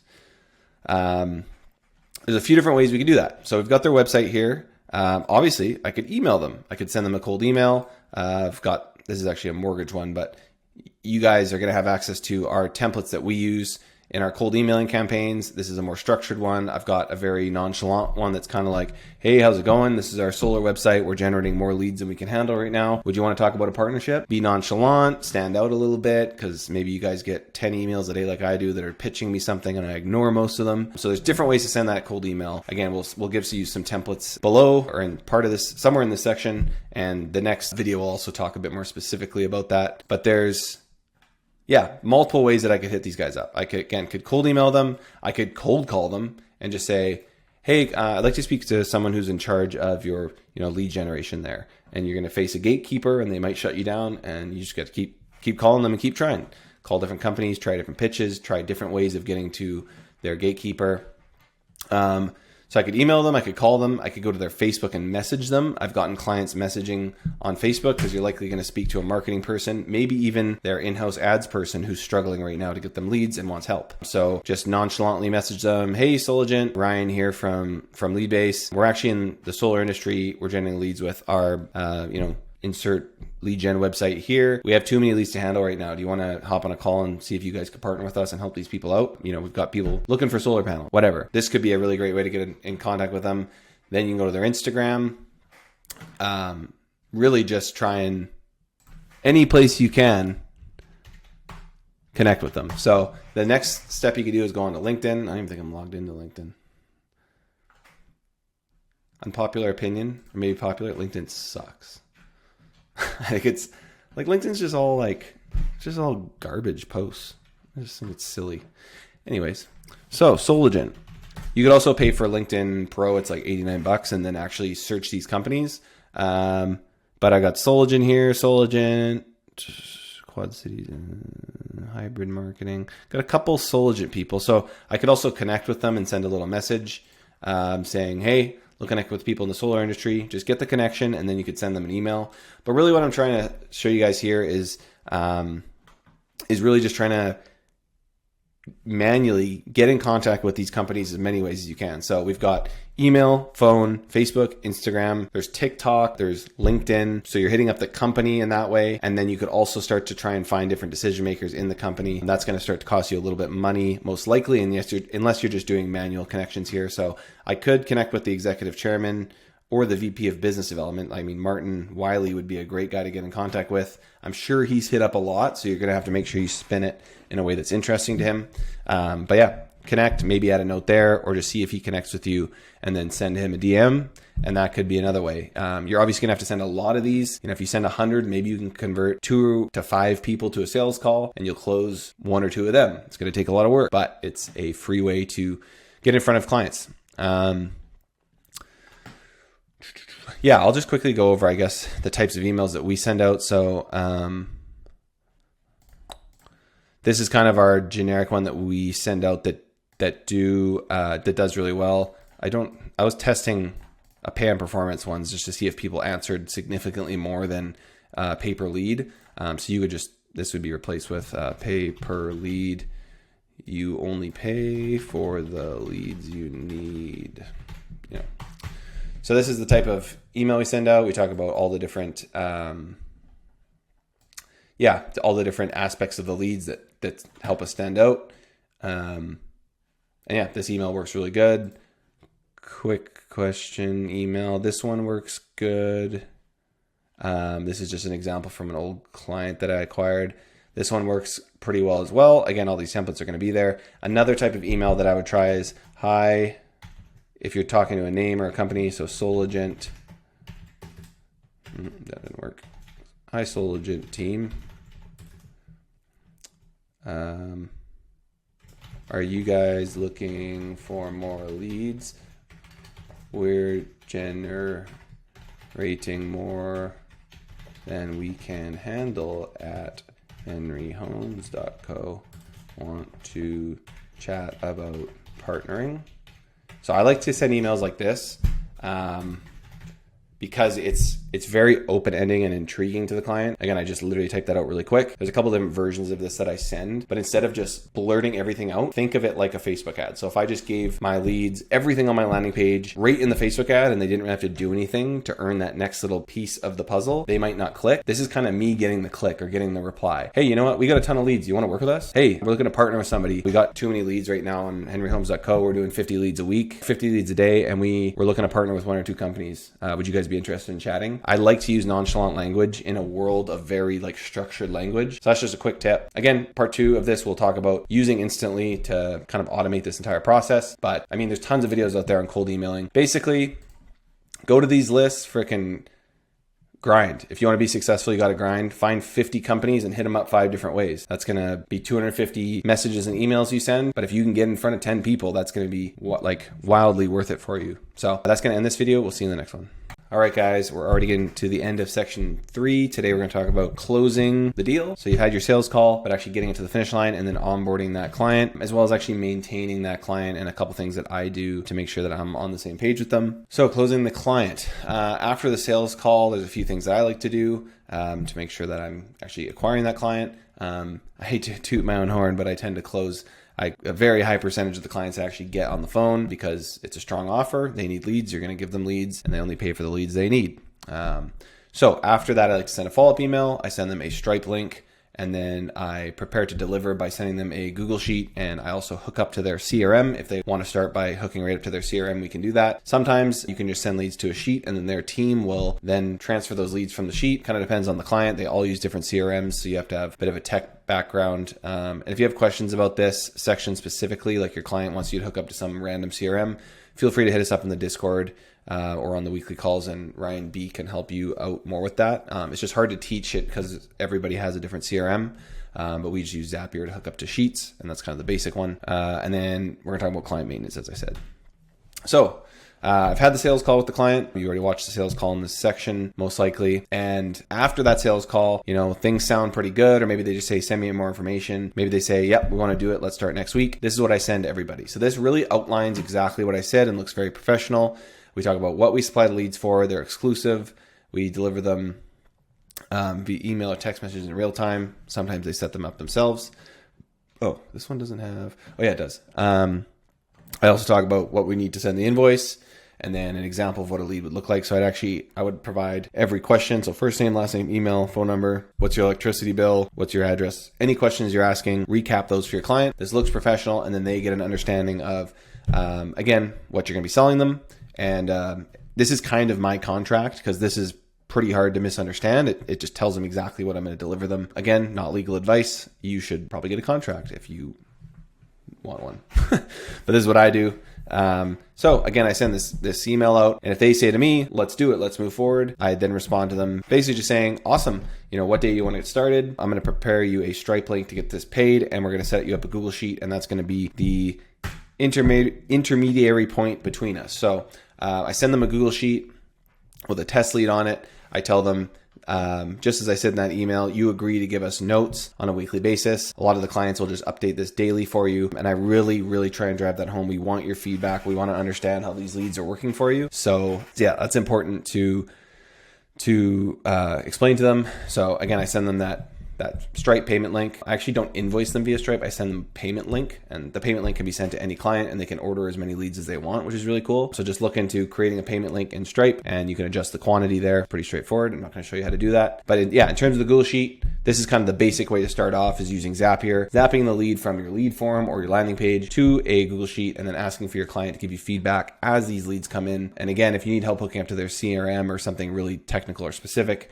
hit us up on Discord in the chat, or just get a hold of us and we can help with that. Because again, it's not a one size fits all. But I like to use this sheet again because it just gives us a point of like kind of connection to look at the leads together. If the leads are just going to their CRM, I don't really see what's going on there. And this allows us to have one kind of centralized point. I also track my orders off a Google Sheet usually. So let's say they ordered 50 leads. As I deliver those 50 leads, I would mark if a lead needs to be replaced. I would mark kind of the end of the order, and then I would mark any extras that I gave them. So if they buy 50 and let's say 5 leads are kind of bad leads, I would mark them in red, and then I would end up delivering 55 total leads on this sheet, and I would then cap off the sheet. So I might put order 1 complete, and then have order 2 on the next little on the next little section here. So I really do it kind of old school by tracking on the Google Sheet. But again, that kind of gives us both a point to look at and kind of review with the client. Hey, here's how many leads we gave you. This is what I'm referencing. Here's how many extras we gave you. We gave you 10 extra leads on this first order. During the first order. So again, you've acquired the client, they've paid, you got that Google Sheet set up. I like to set up a launch call with the client. So again, let's say I close the client on a Wednesday and they want to start the next Monday. I say, okay, let's book a call for 9 a.m. on that Monday so that we can make sure that we're on the exact same page. I re-explain expectations on this call. How many leads per day are they getting? If they want 5, I tell them you might get 3, you might get 7, depending on the day, because we're giving you these in real time and trying to budget based on what you're looking for. It's not going to be exactly perfect depending on how many clients you have and what your situation is. I talk about the feedback loop again. I drive that home. Hey, give us your feedback. We want it. I'm going to be pestering you for your feedback. And they respect that. And then I talk about how, and I remind them, hey, again, this is the first order. If you're finding the leads aren't working, let me know right away so I can change things. I want this to work for you. If you notice something that just isn't working, tell me right away, please. Again, all those things build integrity and trust with your client. Set up a bi-weekly meeting moving forward. A lot of my clients are now in kind of monthly rotations in terms of meetings, but when you're starting out, it's good to have a bi-weekly meeting or even a weekly meeting with them so that you can just continually get that feedback loop and build trust, and check in every few days via email if they're not making good notes, to make sure you're pestering them to get more and more feedback. This should say after launch. That's okay though. So after the first order is complete or about to be complete, I like to email them, say I'm delivering 50 leads. On the 40th lead, I'll email them and say, hey, we're at our 40th lead now. We've got about 10 to go, although I do have some extras that I owe you. Can you give me feedback on the first 40? What's the contact rate you're seeing? What conversion rate are you seeing? How's it going? And really kind of get ahead of it. That way, if they say, hey, it's going really good. Actually, we want to order again. Or they say, yeah, we need to tweak some things. Can we discuss it? That way you can get on a call before the order is complete and then hopefully roll things into the next order seamlessly instead of stopping and waiting to get on a call with them. So I like to have a kind of call set up before that first order is done. And then hopefully I can close them. If they did 50 leads with me and they're like, oh, these leads are pretty good. We got to tweak some things, but we want to try again. I say, okay, let's do 100 and we can deliver them faster. This time we can get more feedback. We've changed X, Y, and Z, kind of reiterate what you've changed to help them based on what they've told you. And then you can keep moving forward quickly. So yeah, I like to set up a review call to go over each lead regardless, or at least generally talk about the leads and kind of dive into, hey, which leads were good, which leads sucked. You can hopefully backtrack and say, oh, you know what? The Google search leads like really crushed it. The Facebook one sucked. Or if you got proper tracking, you can kind of see, oh, that ad set did really well, or that hook did really well. So it's important to look at those leads with your client. And I actually like to ask my clients, I don't like to show them what I'm advertising for them, or sometimes I'll show them an example if they really pester me. But the reality is I have so many different hooks and so many different ads running. I'm not going to show them all to them, but I actually do like to ask them, hey, is there anything that you're seeing working with your sales team, like a hook or an offer or just something that's resonating with your clients? Because I want to know that as an advertiser. That could be a huge insight to me. They're on the front lines with the clients. So if they have any feedback for me, and I would actually ask them this before I even close them on the first call, but I like to kind of continually have them involved in the process, even though I'm really running the ship. 99.9% of the creative is going through me. If I can involve them, that builds that partnership as well. And then I rinse and repeat this process and keep her going, keep scaling. So in terms of like scaling with the client, like I said, if you're starting at 50, maybe they do a few orders of 50, but I basically say to them, like, what are we looking to scale this to? Like, can you guys do 200 leads per day? Can you do 300 leads per day? Let's scale this at 10% each order. Let's go from 50 to 60 and then 60 to 80 and then 80 to 100, and continually grow and build this thing up so that we can both crush it in the long run. So if you keep doing these things and keep kind of being on the side of your client and working close with them, that's what's going to build long-term relationships. And that's what's going to help you make more money in the long run as well. So yeah, that's going to wrap it up for the video. Bye. So yeah, thanks so much for jumping on a call. Appreciate you getting back to me and booking something so quick. So happy to chat about leads today and hear a bit about what you guys do. You're in Santa Ana. Is that north of LA? South. South of LA. Orange County, yeah. Oh, Orange County. Okay, perfect. Yeah. I've got some other clients down there actually. I'm in Vancouver, Canada, up here in Okay. West Coast. Yeah. So I've done a lot of road trips down there and stuff. Oh, nice. Love Orange County. Yeah. Cool. Yeah. So tell me a bit about, you know, what you guys do, what you're looking for in leads, and you know, what made you want to jump on this call. So right now we're a smaller company. We're looking to grow. We got about 3 agents selling. Got a back end. Been around since 2015. You know, we do a pretty good job. You know, we don't take on every single case just because we don't want to, you know, take clients on that we know are not going to succeed or are going to have not the best resolution. So we've done a pretty good job of maintaining a happy client base, no complaints in the 7-8 years we've been in business, and we want to maintain that.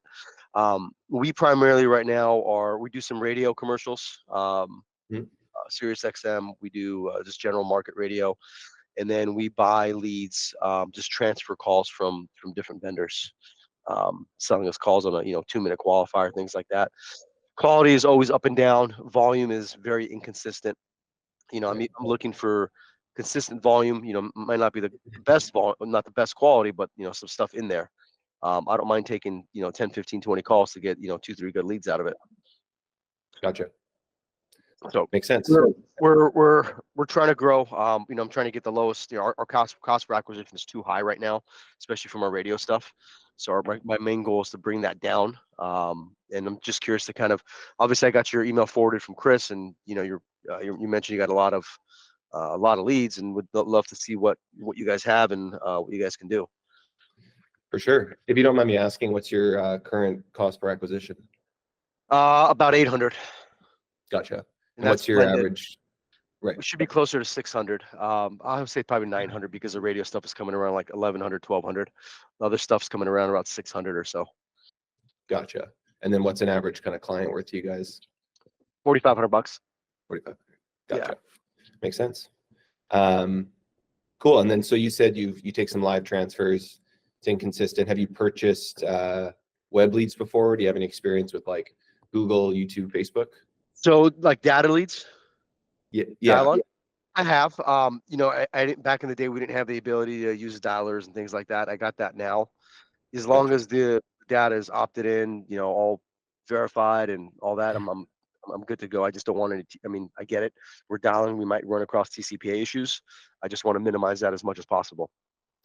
Yeah, we do. I'm kind of jumping the gun a little bit, but we do a lot to protect you from that. So we use something called Trusted Forms. So we record every single user. We literally record them going through the quiz. So if they ever said anything, we'd say, this is you going through the quiz. So right, perfect. We've never had an issue with that. So knock on wood. But yeah, we always have proof of people completing forms. And just last quick question. So are you guys just California, or are you kind of expanding? No, we're in every state besides Oregon. Okay, cool. It's not Oregon. Fair enough. Awesome. Yeah, let me I'll tell you a bit about what we do, and then we can kind of jump into like specifics of what you're looking for. Okay. So we've been doing lead gen now for about 6 years, I think it is. What day is it? Like it's 2024. Yeah, 6 or 7 years now we've been doing lead gen. So we're in a couple different niches. We've been in timeshare cancellation, we've been in life insurance, mortgages, and we really try and go into one niche. We find a few partners and we try and grow with those partners, and really try and understand that niche as we build up that niche.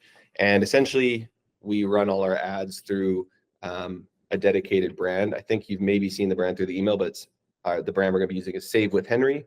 So this is one of our kind of friendly personified brands that educates people, you know, on a number of things. We run mortgage ads, life insurance ads through that, but also, you know, how they can find the right tax relief partner. They don't have to face the IRS alone. So we're really focused on education for the users that go through the funnels. And how we get those leads is essentially we'll run an ad anywhere we can get a qualified lead. So we run ads on YouTube, Google, Google Discovery, Facebook, Instagram, Bing, a little bit of TikTok, but I don't really like TikTok. And essentially we're pushing all those leads through a funnel where we're asking them a number of different questions, which we can actually cater to you guys based on what's relevant to you. Let me bring up the questions for tax here. Sorry, I should have had that already. One sec. All good. It's being kind of weird. But yeah, so essentially we're pushing them through that funnel. We're getting their basic contact information. Obviously, we're verifying their phone number. So every single lead has to get a text message to their phone to verify they're at least a real human being holding that number, that phone number in their hand. And they're also agreeing to be connected with a tax specialist that can help them in their situation.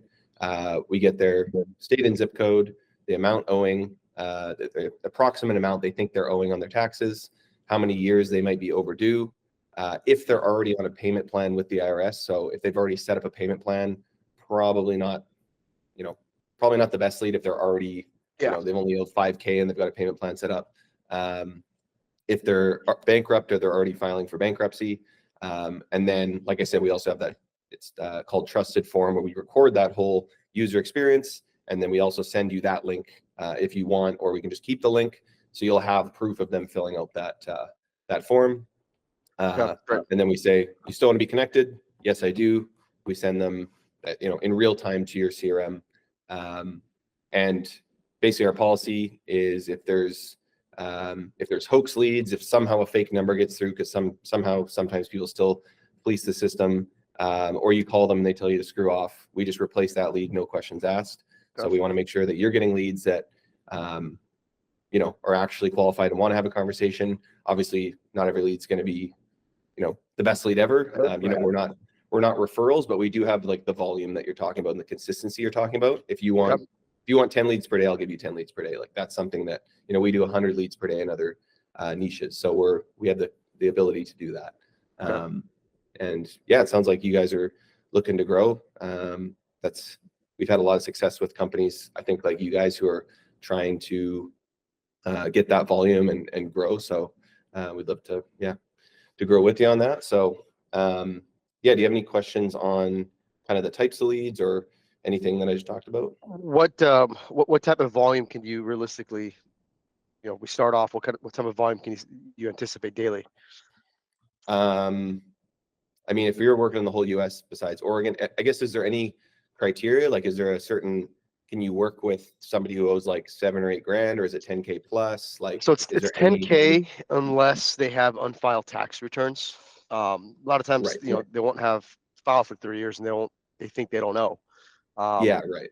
But we can help out with those. I don't mind taking $7,000, $8,000 ones as long as they have a year or two unfiled tax returns. Right. But primarily we're looking for $10,000 and over, and have a source of income. People on Social Security, disability, IRS isn't going to bother them most likely because their income is so low. So our ideal candidate is somebody that is self-employed, blue collar worker. Truck drivers are, I would say, 50% of our client base. Okay. Wow. That's kind of our niche. I would say is truck drivers. If you can somehow target that. 10,000 employed. That's basically what we're looking for. Gotcha. Yeah, we definitely get a decent amount of leads under 10K, but I would say a significant amount of them are 2 to 5 years behind. And we can obviously sort that out based on what criteria you're looking for. And one thing that I make sure of is, so if we do an order of leads, let's say you order 50 leads, throughout that process, I want you to be making notes, giving us feedback. You tell me, hey, we don't want any of these. We want to tweak this. We want to ask this question. Like, that's something we're happy to do too. So definitely kind of a long-term partnership that we look for. Like, I'm not looking to sell you one order of leads and that be it. So the same way. Work with you. We have a debt relief company too. And we've worked with the same, 3-4 vendors for 10 years. So nice. It's kind of, I want to keep it that way. I don't like shuffling, through Rolodexes and trying to find, the next person that's got the greatest lead ever and turns to nothing. So for sure. What does it cost per record? We're charging $75 per lead right now. And then usually our minimum order is 50 to get started. I'm pretty flexible on that. So depending on what you guys want to do, like per leads per day type thing. I guess that's the next question is, how many leads per day would you want to do a trial if we were to move forward? Probably 15 to 20 a day. 15 to 20 a day. Okay. So starting pretty strong, which is good. That's That's kind of our flat rate, like a blended rate. We'll give you a mix of, people that might owe, 40 grand, and then some people that owe, like I said, 8K, but I'll make sure that they're at least 1 year behind or haven't filed. So all those leads will be qualified in terms of your criteria. And if like I said, if a lead did get through that you call them and they actually did file, or for whatever reason they don't qualify, then we would also replace that lead. So you're only going to pay for the leads that are within your criteria as well. Okay, that works. I assume with these ones, we were able to text them. We're able to, because you guys already text them, we can put them on a dialer. Yep. We can do all that stuff. Okay. Do you know what the contact rate is? Our contact rate's usually like 60 to 70%. Huh? Yeah, because we're doing, well, literally trying to do as many things to just get rid of like the tire kickers as we can. We are, to be transparent with you, tax is a newer vertical for us, so I don't have like perfect numbers on that, but across like 7 or 8 other niches, that's usually what we sit around, 60, 70%. And it's because we're verifying phone numbers. We also really try and keep them. So once they become a lead, we send them to a thank you page, which we have videos on. We really try and keep them on that page for as long as possible, and encourage you obviously to call them as, within 1 minute if you can. And because when they're sitting on that page and kind of reading content, if you're able to call them right then and there, much better, chance they pick up. Sure. So that's, part of that is working with clients like yourself that know how to work leads. I've definitely worked with clients who have a terrible contact rate because they call the lead like a day later, but No, you got to call immediately. Exactly. So our good clients get, that 60% range. So On the thank you page, will there be information like, can we put you're going to receive a call from Tax Alliance? yeah, 100%. So we can, I would actually love if you could send even, I can send you a bunch of stuff on what we usually do to kind of connect you and hand you off to the lead. Even like having like photos of your team, or like kind of like making it a relaxed type conversation, like setting up for a more friendly conversation. I've had a lot of success with that. Even booking appointments on the thank you page, we can actually do that as well if you have a calendar link. Doesn't always work with, having multiple salespeople. It gets a little confusing. Yeah.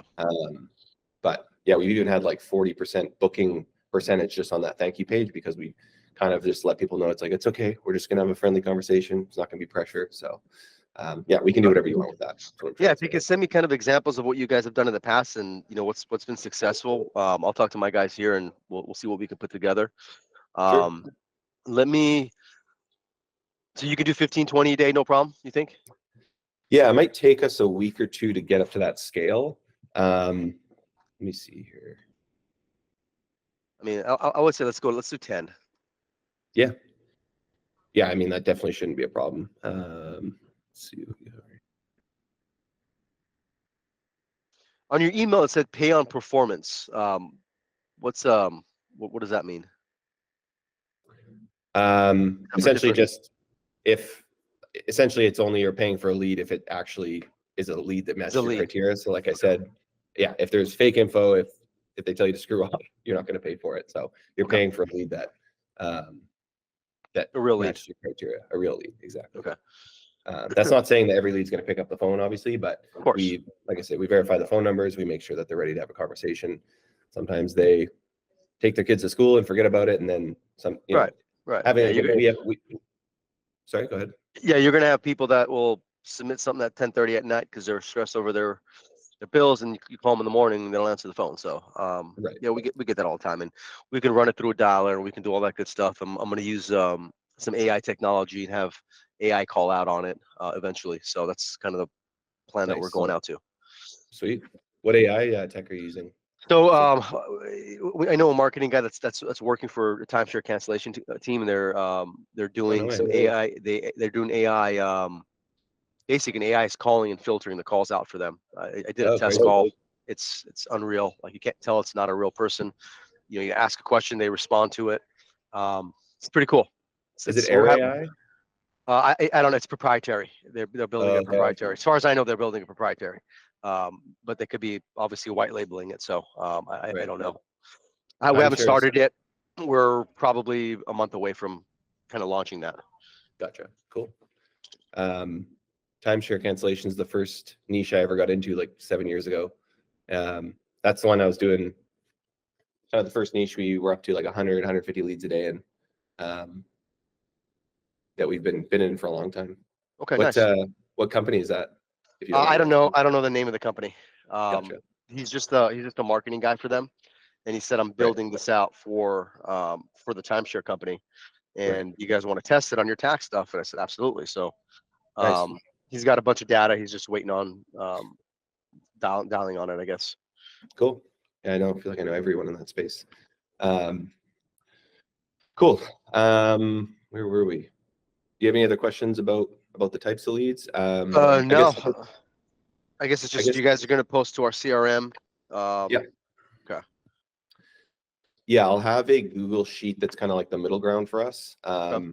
So we'll zap to a Google Sheet as well as to your CRM, and then I mean, we can figure out if there's a better process in the long term, but in the short term, if you guys are okay, you could just email me notes if you wanted to, or you could go on the Google Sheet and make some notes on leads, or just send me a report from the CRM as well, whatever works. But love to just get feedback on, especially that first batch of leads. So. Oh yeah, well, we disposition every phone call. So what I'll do is I'll have that Google Sheet. I'll have it updated by each rep, and they'll do it real time. Right on. Awesome. Cool. When Let me do you want to get started?